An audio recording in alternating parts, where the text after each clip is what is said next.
Je ne savais même pas c'était quoi le stress. Je ne savais même pas que j'en vivais. Puis quand je me remets dans ce temps-là et que je peux ressentir un petit peu ce que je ressentais dans mon corps, je vivais énormément de stress sans savoir. Sauf qu'en suivant ce qui était à l'intérieur, ça m'a permis de vivre probablement la vraie vie à laquelle j'aspirais. Parce que sinon, j'aurais juste continué à errer, à faire ce que je faisais, sans trop savoir où je m'en allais, parce que je m'en allais nulle part, là. On m'aurait demandé d'écrire mon éloge funèbre, puis j'aurais jamais compris la raison pourquoi c'était aussi important, même si on me l'avait expliqué. J'aurais jamais su quoi écrire non plus. J'avais pas de direction. Je m'en allais comme ça, sans trop savoir pourquoi j'étais là. Puis je me posais plus cette question. Je la posais que lorsque j'étais enfant, mais je me la posais pas lorsque j'étais adulte. J'avais arrêté de me poser cette question-là. Ce que je vous invite à faire, c'est à vous demander, en dedans de vous, qu'est-ce qui vibre déjà? Qu'est-ce que vous sentez qui est soit pas juste actuellement dans votre vie, ou encore, qu'est-ce que vous sentez, c'est vers quoi vous êtes aspiré? Qu'est-ce que vous sentez que vous avez besoin de mettre davantage en place dans votre vie? Et lorsqu'on prend le temps d'écouter cette petite voix, c'est elle qui a toute la sagesse. Elle sait exactement là où on a besoin d'aller, c'est notre pendule intérieure. Puis je l'ai souvent mentionné, quand on me pose des questions puis qu'on me dit « Ah Maryse, penses-tu que c'est mieux de faire ça ou faire ça? » Puis là, ma réponse, c'est « Ben, moi, si j'étais à ta place. » Blablabla, blablabla.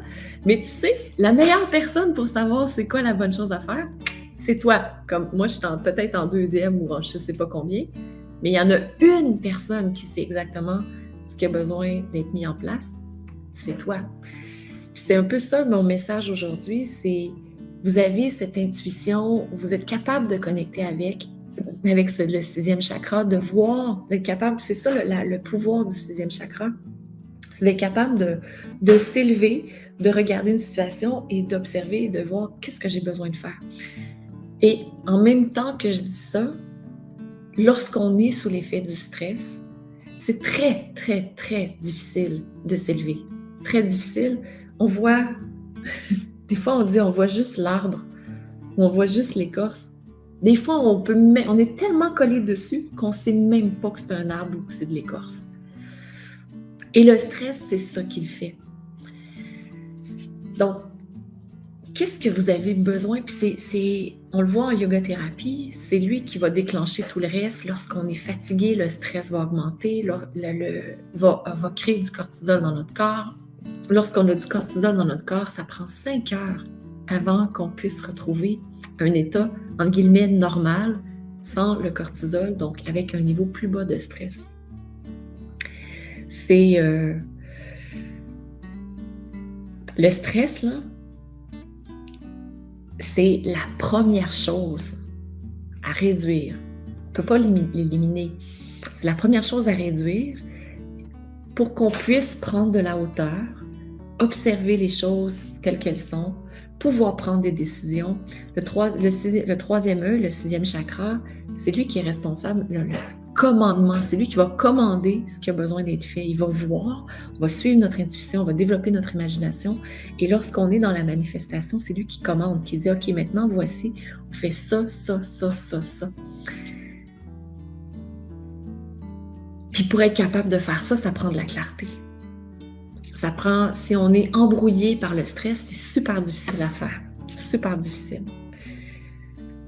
Ouais. Fait que, qu'est-ce que vous avez besoin de faire pour... puis comme première étape, qu'est-ce que vous avez besoin comme accompagnement? Qu'est-ce que vous avez besoin comme suivi pour être capable de reconnecter avec vous, avec votre aspiration, avec ce que vous avez besoin de faire, pour être capable de voir c'est quoi le chemin? C'est ça le 6e chakra ici, là, c'est lui qui est la lumière qui nous permet de voir ce qui a besoin d'être là. Et il y a des gens qui, comme moi, génétiquement qui ne sont pas bien programmés pour gérer le stress. Mais, et j'utilise le mais, c'est pas et. Ben oui, ça peut être aussi et. J'ai envie d'utiliser mais ce n'est pas parce qu'on n'est pas bien programmé pour gérer le stress que ça ne se développe pas. Donc, au lieu que ce soit quelque chose qui est naturel, que ce soit quelque chose d'inné, donc avec la génétique, mais ça devient de l'épigénétique. Donc, génétique, c'est la génétique qui se modifie par la suite, après notre naissance. C'est tout ce qui arrive après notre naissance. Donc, ça devient de l'épigénétique. Et on peut voir qu'on c'est possible par la suite de le changer, de le transformer. Ouais. Donc, il n'y a pas de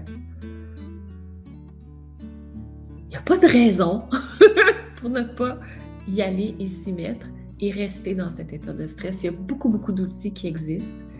Entre autres, le yoga. Il y a plein d'autres outils qui fonctionnent super bien aussi. Le yoga fonctionne bien.